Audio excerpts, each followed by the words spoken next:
And so what linguists do, what our job is to discover the patterns that people follow when they use language, whether it be speaking or writing or signing. What we've discovered is that all people speaking all languages and all dialects follow extraordinarily complex rules. And the rules are totally subconscious because we learn them before we ever get to school, and we learn by simply watching the adult caregivers around us.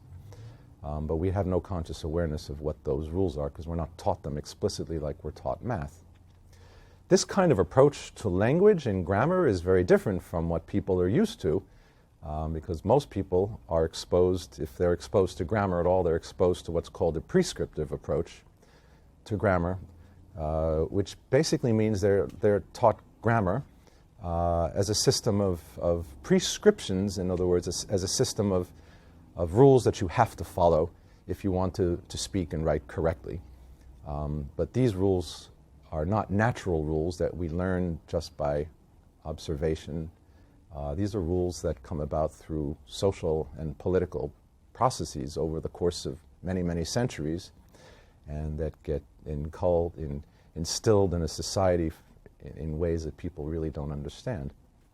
So linguists end up with a very different view of language than normal people because we study language in a way that normal people aren't exposed to. Well, one of the misconceptions is students, because they're only exposed to prescriptive grammar, they think that grammar means a list of arbitrary rules that you're not supposed to do. So prescriptive grammar rules are things that you learn in school, like don't use double negatives, don't end sentences in prepositions, or don't use the word ain't, which of course you have to learn those things in school, because if you didn't, you would naturally do those things because they are natural to do. So we have to unlearn those natural tendencies in school. And so students learn these rules that are basically a list of boring injunctions. Don't do this, don't do that.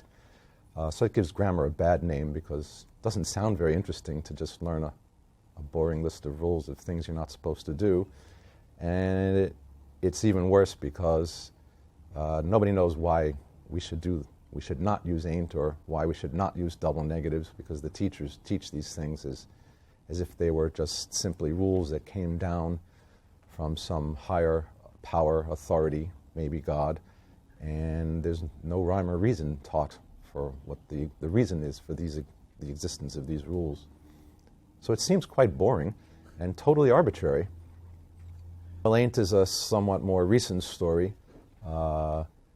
There's no particular person that we could locate the rule against ain't to. Ain't arose in the 19th century amongst American school teachers. And again, it's the usual story that ain't is a word that's frequently used by regular folks. Ironically, it's also used frequently by the upper classes of British society, because ain't is the proper contraction for I am not. But people forgot that a little bit.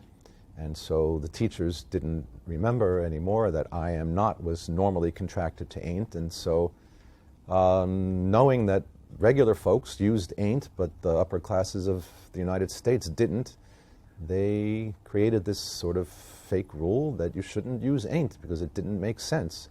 Of course, it makes perfect sense to anybody who says it, but now we have this rule. So we've lost a lot of expressive nuances through these prescriptive rules.